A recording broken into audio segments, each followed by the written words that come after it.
Can you all imagine your future? Can you imagine being alive in that future? Can you imagine what you look like? I can imagine it now, but when I was younger, I had no idea what that future would look like. I was never really able to imagine any of it. And now, I am able to imagine that future. But yeah, when I was younger, I didn't imagine what that future would look like. And I, most importantly, didn't imagine me being a man until June 26, 2016.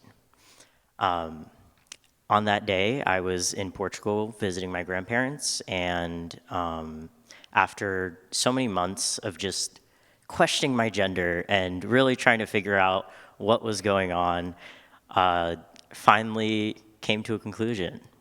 I realized I'm a transgender man.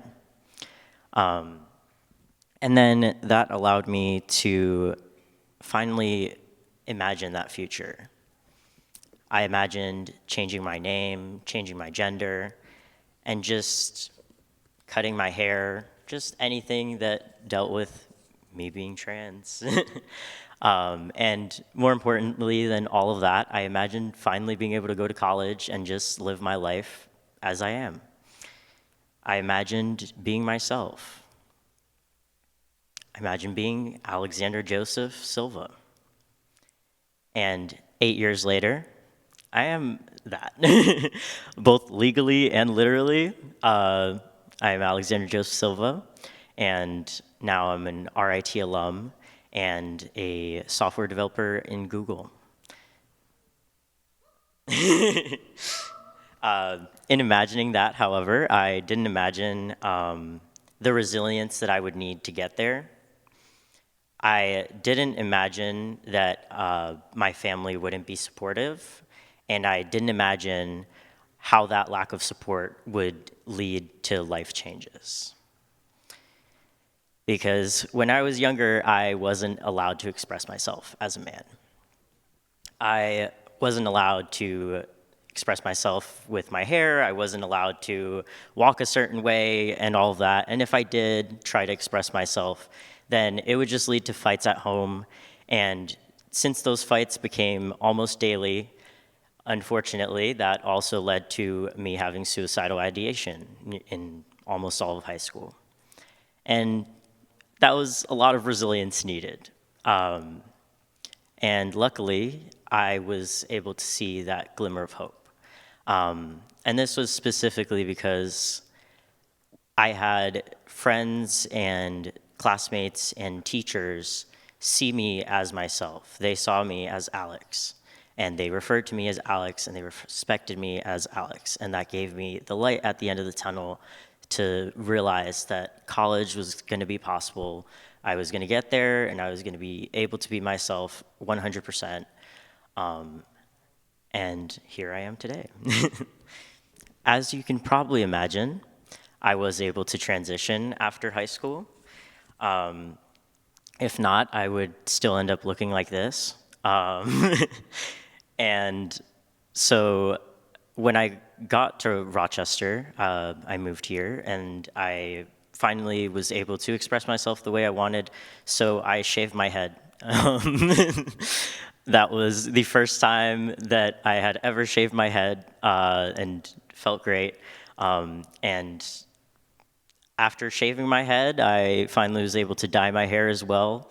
So I started the series of changing colors where I would every single semester change my hair colors. So I would have a different split dye every semester.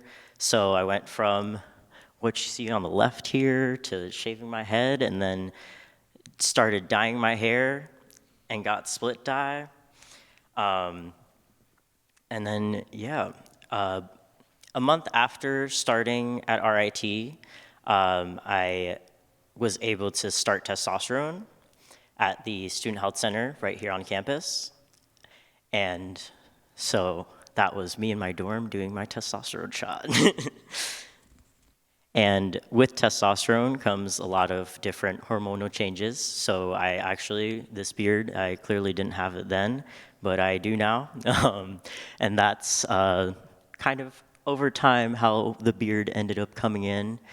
Started off as like a slight mustache, and then just kind of got more and more hair, keep going, and then right here in the middle, that was 1 year on testosterone, and then this was about a couple months ago.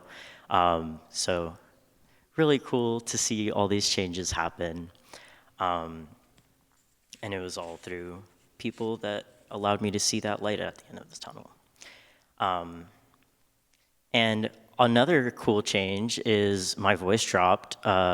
This doesn't have the entire chart because I wasn't able to find a picture of that entire chart, but the top, like, this is like all in pitches and stuff.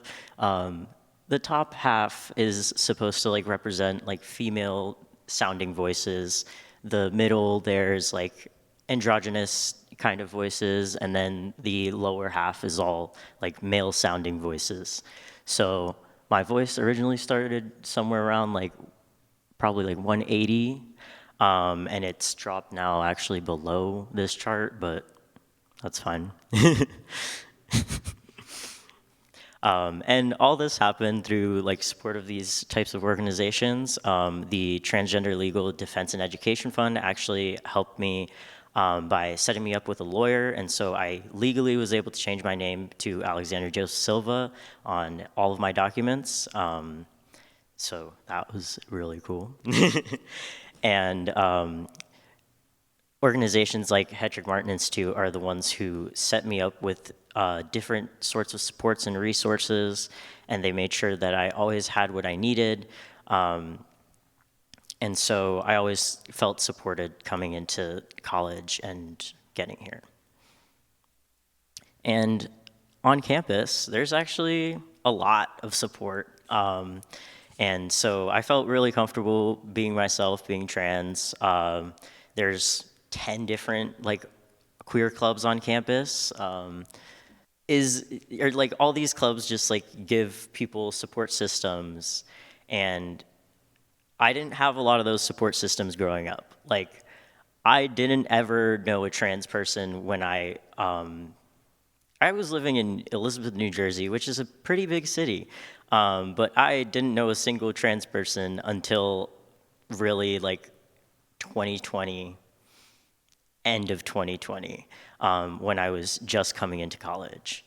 So having these clubs, it really allowed me to like have that community support and be able to see other people like myself that were also going through similar life changes and just going through it. And going through it, but we were all going through it together. So that was good. And as you can probably guess, now that I'm an alumni, I no longer live in Rochester. And the future that I imagined in 2016 became a reality. I now work at Google Montreal as a software developer. And all of this wouldn't be able to happen without support. That being said, I have support now, but what about those that don't have support? Trans people around the world have become targets either through legislation or explicit violence and so much more. There's so many things happening, and it's scary because when you're trans, you can't really do things as much as other people because it all becomes a question about politics or whatever else.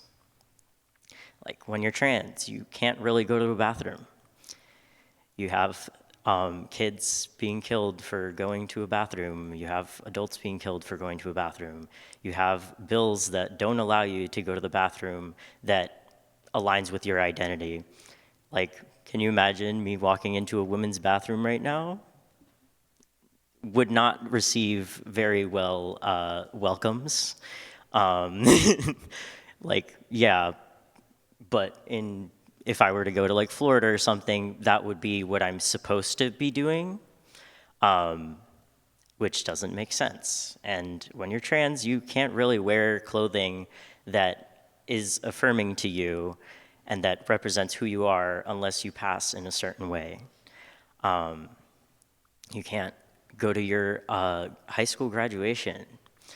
I had to wear the wrong, or have the wrong name called at high school graduation, and et cetera. And it's just things that happen. And very importantly, you can't really exist as a trans person without fearing your safety. Every year, more and more trans people are murdered. And it's insane seeing it as a trans person and just wondering, is this going to happen? Am I safe where I live? Am I allowed to walk around the way that I am? Can I go to the bathroom? Can I change my clothes? Can I change my hair? What is allowed? What isn't allowed? What am I safe to do? And what am I not safe to do? And it becomes very blurry. It becomes a question of life or death. And despite all of that, we live. We continue living. And we just need people outside of our community to be able to see us, to be able to respect who we are, to be able to want the future that we see for ourselves to happen. And as you all see me today, I hope that you acknowledge that. We need supportive spaces like those at RIT and those in Rochester. Next Generation Men of Transition, great group. It's a trans men of color group right here in Rochester, New York. It's been here for 4 years. Whoa, it's 2024, not 2020. Anyways, it's been here for 6 years, since 2018. The Wave Women Incorporated has also been a great group for trans women of color in Rochester. And then there's the Genesee Gender Variants. That's also a group that exists within Rochester. And all these spaces give us, again, community, support, people that we can look to for support. I know that for me, anything that happens in my life, I can always go to my brothers in NGMT, and they're always gonna be there for me. And there's also a saying that we have in NGMT, and it's, I choose me to survive. Something that we hold to our heart. And that's really what is the truth for all trans people. We're not choosing it to hurt other people. We're not choosing it in general. We're just choosing ourselves to be able to survive. We're choosing our happiness, our needing to survive. And we just need people to be able to see that future and want that future to become a reality for us. I don't want to see another one of my trans siblings pop up on a list of one of the 300 plus trans people murdered every year. I don't want to see my last name on that list because of my ancestry, and see countries that I call home be a part of that list. I just don't want that to be the reality for me and my trans siblings and all of our friends and family. And I hope that you realize how important it is for trans kids to be able to see a trans future. Because without that glimmer of hope, that light at the end of the tunnel, I wouldn't be here today. Trans lives matter, trans futures matter, and I hope for all of you that you continue to hold space for people like me. And for myself, I hope that I continue living in my truth. Thank you.